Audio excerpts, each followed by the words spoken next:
지난주 아이들 중에 한 명이 돌봄 교실에 오면서 저에게 이렇게 질문했습니다. 목사님, 곤충을 세 부분으로 나누면 어떻게 될까요? 그렇게 이야기하길래 머리, 몸통, 다리 맞지? 라고 이야기했더니 아니요, 곤충을 세 부분으로 나누면 죽어요, 이렇게 이야기했습니다. 우리가 생각하는 것하고 하나님이 생각하는 것은 생명이 조금 다를 수가 있는데, 우리가 생각하는 복과 하나님이 생각하는 복의 개념이 조금 차이가 나는 것들을 성경을 통해서 조금씩 알아갑니다. 그런데 우리가 생각하는 생명의 한계는 죽음이라는 것으로 끝나버립니다.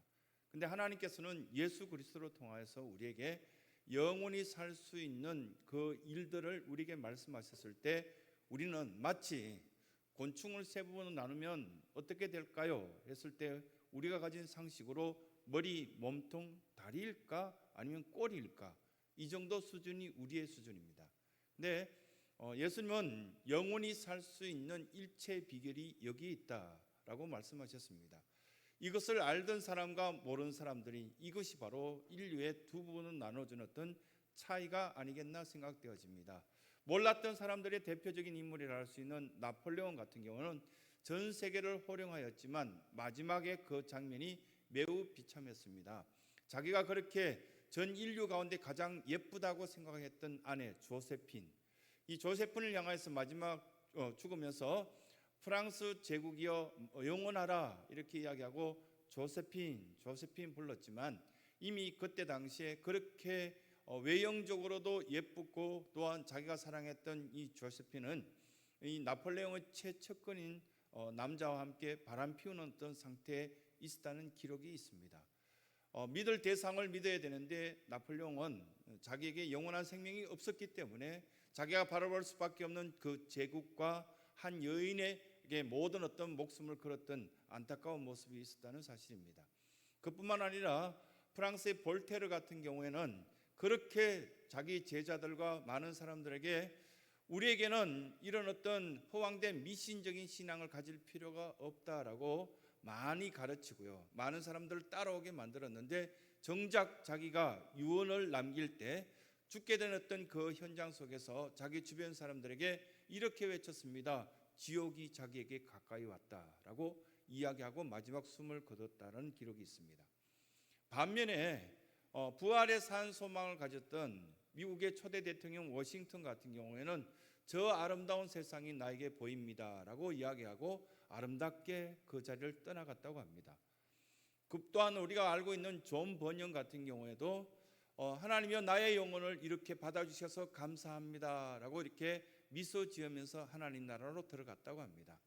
그뿐만 아니라 우리가 이렇게 늘 말씀으로 읽었던 오늘 읽었던 본문 말씀 마가, 이 마가 또한 스데반 집사님과 동일한 어떤 고백을 하고 여러 사람들을 앞에서 보는 가운데 순교의 현장 속에서 하나님께로 갔습니다. 마가도 또한 나의 영혼을 하나님 받아주시고 이제 영원한 그 안식처에서 편히 쉴 수 있게 해 주시옵소서 감사합니다 라고 절구하며 마가는 하나님 품에 안겼던 그런 기록들이 남아 있습니다. 스데반 집사님은 여러분들 알다시피 사도행전 6장 마지막과 7장 앞부분에 걸쳐서 이제 자기가 하나님 나라가 열려있던 것을, 천국이 열려있는 것을 바라보면서 고백하며 미소 지으며 평안한 모습으로 하나님께로 갔던 부활의 산 소망이 있는 정인의 어떤 모습이 바로 스데반 집사님의 모습이었다라고 이야기합니다. 그러면 오늘 본문으로 돌아와서 마가복음 16장 1절부터 시작해서 보면은 새벽 미명, 여러분 아무리 문화가 다른다 할지라도 한국 문화나 이스라엘 문화나 다른 문화나 뭐 이렇게 무덤에 가는 것은 썩 기분 좋은 일은 아닙니다. 그런데 여인들이 보면은 새벽 미명에 이 무덤을 향해서 막 열심히 걸어가는 모습이 바로 마가복음 16장 1절에 나오는 장면이라 할 수 있겠습니다. 아주 이렇게 밝아진 날씨가 아니고 아직도 새벽 미명이었다라고 이렇게 표현되어져 있는데 왜 그랬을까를 여러분들이 아마도 이 교회 생활하면서 배워 오셨을 것입니다. 그거 보면 새벽 미명에 찾아간 이유는 유대인들은 안식일 날 500m 이상에 가면은 걸어가게 되면은 남들이 그것을 안식일 율법을 이렇게 범죄했다 해서 돌로 쳐 죽이는 어떤 그런 어떤 법률이 있었죠. 그러다 보니까 안식일 날 전 시간에 예수님께서 십자가에서 운명하시자 아리마대 요셉이 자기에게 달라고 그것들 요구하여서 로마 사람들에게 그것을 요청하여서 자기가 마련한 그 무덤 속에 예수님을 안치하게 되죠. 너무나 급하게 예수님을 안치하다 보니까 시체를 닦거나 아니면 여러분들이 염한 것을 보신 분들은 알 겁니다. 신학교 다닐 때 보면 목회 실습 시간에 보면 염하는 시간을 주거든요. 그래 보면은 시체를 담당한 학생이 제일 괴로워합니다. 막 아무데나 막 막아대고 막 그러면은 못 죽겠다 그러고 막 다른 학생 하라고 막 그렇게 뻗대고 그런 어떤 시간들을 경험했는데요. 실제 보면은 시신을 앞에 두고 염하는 것들이 쉽지 않다는 것을 알았습니다. 알코올로 닦아내고 여러 준비를 하는 것들 보면은 그게 자식들이 보는 가운데 보면은 가능하면 정성을 다 들여서 해야 되는 어떤 일들이 있는데 예수님은 온몸이 찢겨진 상태입니다. 온몸이 찢겨진 상태고 그 흔적들을 추적하여서 이미 2000년 전에 예수님께서 십자가에 고통당한 것들을 컴퓨터로 추정하여서 이렇게 해놓은 어떤 장면들을 보면은 너무 처참하고 비참했구나.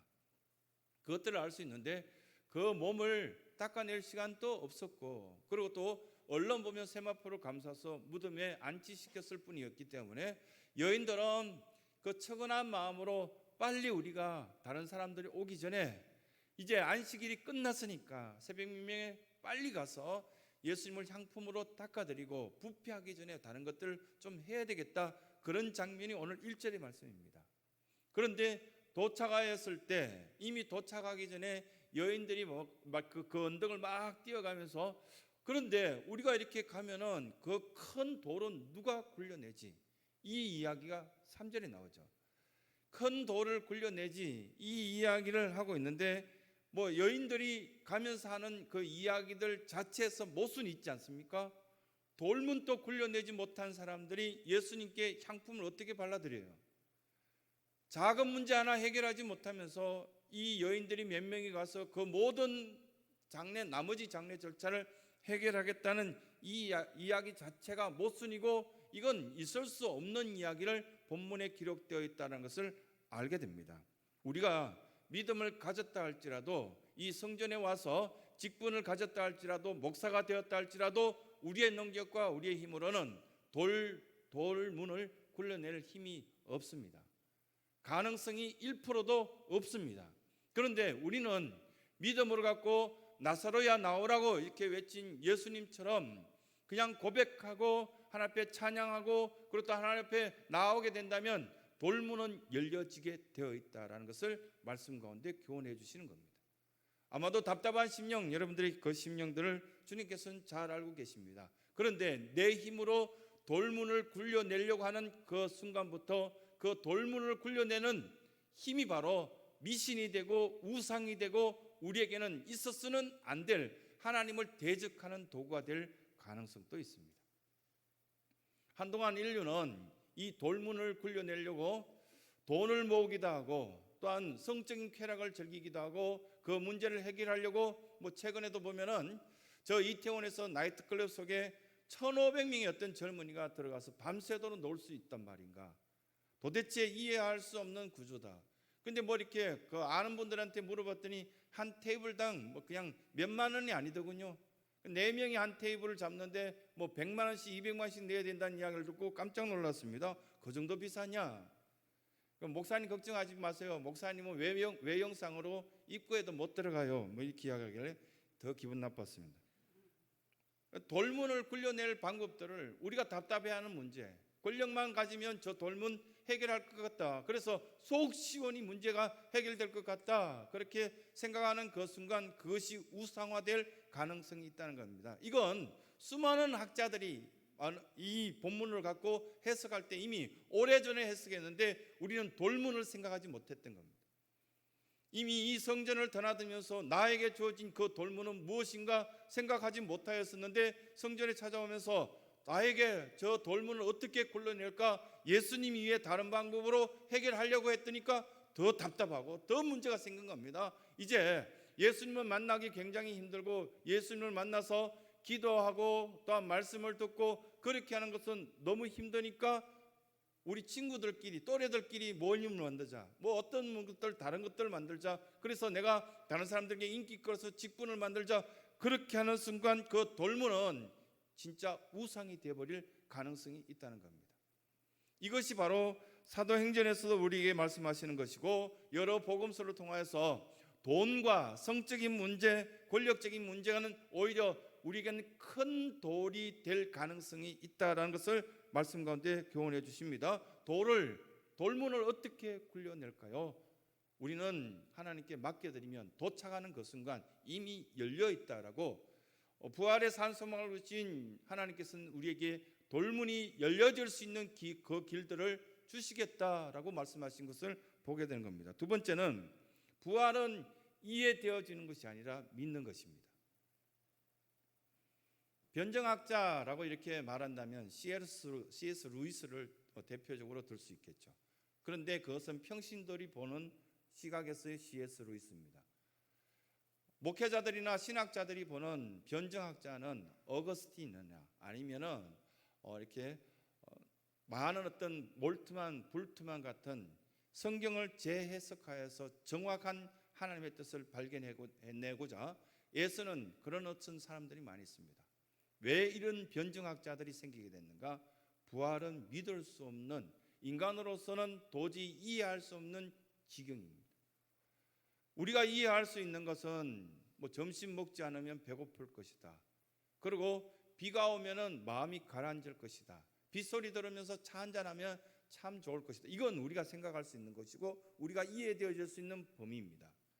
그런데 죽음 저 너머에 있는 것들은 우리가 도저히 뭐라고 이렇게 표현할 수도 없고 가본 사람들도 없고 갔다가 돌아온 사람들이 뭐 있다라고 그렇게 이야기하지만 대부분 거의 다 거짓말장이었습니다. 그렇게 본다면은 부활은 이해되어지는 것이 아니라 믿는 것입니다. 믿으면 보이는 것이고 믿으면 부활의 산소망이 우리 것이 되는데 이해하려고 수많은 사람들이 이야기하다 보니까 그것들이 이단이 되고 거짓말이 되고 성경에서 없는 이야기들을 하게 되는 그런 모습들을 보게 됩니다. 하지만 많은 믿음의 대선배들은 부활의 산소망을 믿는 그 순간 불안이 사라졌고요. 또 소망을 갖게 되었고 여러 가지 꿈들이 구체화되어 나갔던 것을 볼 수 있습니다. 레너드 스윗 같은 사람, 코로나 이전과 이후 사건, 이후에 어떤 비포 코로나, 애프터 코로나 이런 어떤 이야기를 쭉 하면서 이런 분들이 우리 성도들이 앞으로의 삶이 달라질 것을 쭉 이야기하잖아요. 네 가지의 어떤 교회 형태가 있는데 교회가 여러 번입니다. 네 가지 교회 형태를 쭉 볼 때 이 보면은 애프터 코로나, 이제 코로나 이후에 성도들의 어떤 신앙생활이 정말 많이 달라질 것인데 가장 큰 부분이 보면은 그래도 미셔너리 처치라는 어떤 형태가 있다는 겁니다. 선교적 마인드를 끝까지 갖고 나는 내 자신이 교회이기 때문에 내 자신이 이 성전을 지키지 못하면 선교적 사명을 다하지 못한다. 또 내가 복음을 외치지 못한다면 전도가 이루어질 수 없으니까 끊임없이 그래도 예수님을 믿어야만 우리는 천국 갈 수 있고 예수님 믿어야만 산 소망이 있습니다. 이렇게 삶을 살아가는 미셔너리 처치가 있다는 겁니다. 두 번째는 미니스트리 처치라고 할 수 있는데요. 사역을 향하여서 교회 안에는 직분자들이 필요하죠. 이 찬양을 잘하신 분들도 필요하고 봉사 잘하신 분들도 필요하고요. 목회자들도 필요하고 직분자들이 필요합니다.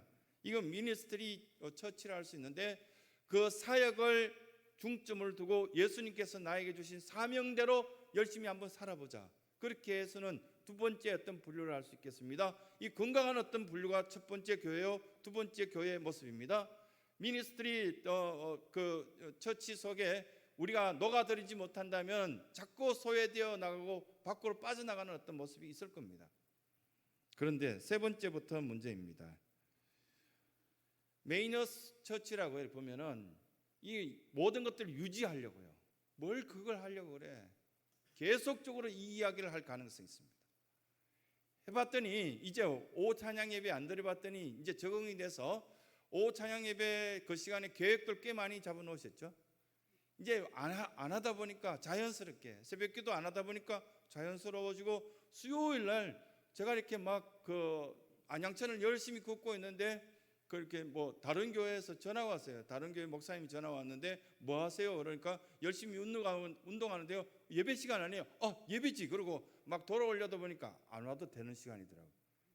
이렇게 되어가는 거예요. 이제 이런 어떤 모습들이 수요일만 그렇겠어요? 다른 어떤 여러 신방해야 될 그 시간, 우리 교인들과 함께 성경 공부를 해야 될 시간, 우리가 함께 기도해야 될 그 시간이 자꾸만 이제 그냥 교회 건물을 유지하고 우리들 조직만 유지하는 형태로 가서는 안 되겠구나라는 어떤 세 번째 형태의 아쉬운 부분들을 우리가 깨달아야 될 필요성을 가르쳐주고 있습니다. 네 번째는 미지엄 처치라고요. 박물관 교회예요. 내 때는 이렇게 어제도 이렇게 우리 교육자들하고 우리 집사님들하고 권사님 뭐 계란 삶으로 나오시고 이렇게 해서 같이 식사도 하고 차를 마시다가 결국은 이야기하다 보니까 우리 전사님들한테 제가 이렇게 아주 못된 꼰대의 모습을 보여줬습니다. 내 때는 뭐 이렇게 계속 내 때는 그러니까 권사님도 옆에서 듣고 있다가 목사님 꼰대가 다 됐군요. 그만하시죠 이러더라고요. 그러니까 우리 전사님들한테도 보면 지금도 힘들고 부서가 힘들고 여러 가지 여건이 어려운데 70년대 80년대 교사 생활하면서 그냥 교회에서 찬양하면 아이들이 몰려오고 혼내도 그 아이들은 팔 들고 서 있으라고 혼내도 그 다음 주에 보면 또 이른 아침 되면 이 교회에 나타났던 그 아이들, 그 사랑스러운 아이들을 바라보면서 어떻게 보면 너무너무 편하게 교회가 부흥되어 나갔고 여러 가지 일들을 했습니다. 그런데 그 모습들을 그대로 이제 전통적인 모습, 그것들 변화되지 않는 구조, 이것들 계속한다면 박물관 교회가 될 가능성이 있다는 것입니다. 레너더 스윗이 말하는 것들이 정확한 어떤 지적들을 발견하였습니다. 그러면 부활의 산 소망이 있다면 저와 여러분들은 부활이 이해되어지는 박물관이나 아니면은 이러한 어떤 교회 자체만을 유지하려고 하는 그런 모습이 아니라 나 스스로 개발되어지고 나 스스로가 선교사의 역할도 하고 사역자의 역할들을 한 분야씩 한다면 건강한 부활의 산소망 있는 신앙 되지 않을까 말씀하시는 겁니다. 결론적으로 부활의 소망이 우리를 살리게 하거든요. 부활의 소망이 없다면 우리는 거짓된 삶을 스스로 마치 믿는 것처럼 신앙생활하는 것처럼 이야기하고 있을 뿐이지 아무것도 아닙니다. 2차 세계대전 끝났을 무렵에 미군들이 저 일본 땅에 약 2만 명이 포로가 되어 끌려갔다고 합니다. 전쟁 도중에 많은 사람들이 포로가 되어서 2만 명이 저 이렇게 일본 땅 본토 땅으로 끌려갔습니다. 미국 땅으로 풀려가서 갔는 것이 아니라 끌려가서 2만 명 가운데 겨우 1, 2년 만에 미군들이 몇 명 죽었냐면은 밥도 제대로 주고 잠자리도 제대로 줬는데 8천 명이 몇 년 만에 죽었어요. 2만 명 군인 가운데 8천 명이 죽자 미국 본토에서 그렇게 포로병들을 왜 이렇게 많이 죽은지 조사하러 나왔는데 기가 막히게도 밥 먹는 거 수용시설 문제가 없더라는 겁니다. 단 한 가지, 소망이 없으니까 시름시름 알아서 다 죽더라는 겁니다. 우리 어르신들 너무 염려되었습니다. 70대 80대 어르신들 집에서 그냥 갇혀있는 것처럼 자식들이 효도하듯이 이렇게 말합니다. 위험하니까 전혀 문 밖에도 나가지 마세요. 오히려 그게 더 위험한 소리 같구나. 뭐 이렇게 고향에 있는 어른하고 이렇게 통하다 보니까 그렇게 말해서 될 게 아니구나. 필요하다면 새벽 기도도 가시고 필요하다면 동네 한 바퀴도 도시고 마스크 하시고 손 씻으시고 그러면서 막 움직이셔야 돼요. 이렇게 말씀을 드려야 되겠구나 라는 생각이 들었습니다. 많은 사람들이 부활의 소망이 없이도 이게 다른 게 될 걸로 그렇게 생각하기 때문에 성탄절이 훌륭한 어떤 절기지만 부활절보다 앞설 수 없거든요. 이미 성탄절은 상업화되어서 여러 술집과 여러 어떤 장사꾼들에 의해서 성탄절이 더 부각되었지만 우리가 끝까지 이 크게 소리칠 수 있고 교인들이 즐거워할 수 있는 이 절기가 있다면 바로 부활절인 겁니다. 지난 한 해 동안 우리나라 모든 사람들이 이 식품이 좋다 그러니까 뭐 저기 보면 남극에 있는 크릴새우에 뭐 어떤 뭐 기름이 좋다 그러니까 단체로 막 그걸 다 사 먹었습니다. 전 세계 인구가 사 먹는 것보다 우리나라 사람들이 사 먹은 게 더 많은 것 같아요. 왜냐하면은 얼마를 사 먹었냐면 1조를 사 먹었대요. 죄송합니다. 안 놀랄 거 아면서도 1조 양을 그 새우에서 나오는 그 기름을, 붉은색 그 기름을 먹으면 좋다는 걸 광고를 계속 들으면서, 그렇다고 해서 저게 불내장생약이 아닐 텐데 엄청난 양을 드시고 또 쌓아놓고 또 원래부터 또 유행하는 약을 또 먹겠죠. 그게 무슨 소망이 있습니까? 실제로는 소망이 없고 내 마음이 즐거워야 되고 마음이 행복해야 되고 마음에 어떤 행복한 사람들과 함께 덕을 끼치며 생활하는 것이 훨씬 더 신앙적으로 유익하다라는 이야기합니다. 월남 이상재 선생님이 조선 총독부에서 볼 때는 가장 보면은 걸림돌이요, 눈에 가시 같은 존재였다고 합니다. 여러 사람들에게 정직한 이야기를 하고 거침없이 말하고 불안해하지 않으니까요. 그래서 총독부에서 생각해낸 것이 한 기자를 통해서 돈으로 매수하라는 작전 명령을 줬고, 그 기자는 월남 이상재 선생님에게 매번 찾아가서 그 돈으로 매수하려고요, 돈을 툭 던져드리면서 선생님 여기서 고생하지 마시고 이 돈 들고 고향 가시면은 떵떵거리고 편하게 지내지 않겠습니까? 라고 그렇게 이야기했습니다. 그랬을 때 월남 이상재 선생님이 그 기자들에게 이야기를 했습니다. 나는 돈으로 사는 사람이 아니요 하나님 말씀대로 사는 사람이야 라고 첫 번째 이야기했고요. 두 번째는 또 유혹하러 그 기자가 찾아와서 이런저런 이야기했을 때 사시면 얼마나 사신다고 이렇게 고집 부리세요. 그냥 좀 타협하고 좀 그만하시면 안 되겠어요? 라고 이야기했을 때, 야, 이 사람아, 한번 태어났으면 영원히 사는 것이지 죽는 걸 왜 걱정해? 라고 그 기자에게 이야기했답니다.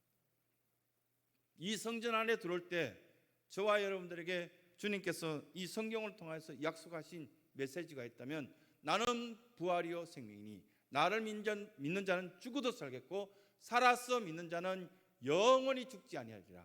이 말씀이 신성의 모든 성도들의 삶의 기본이 되는 복된 메시지가 되시길 간절히 소원합니다.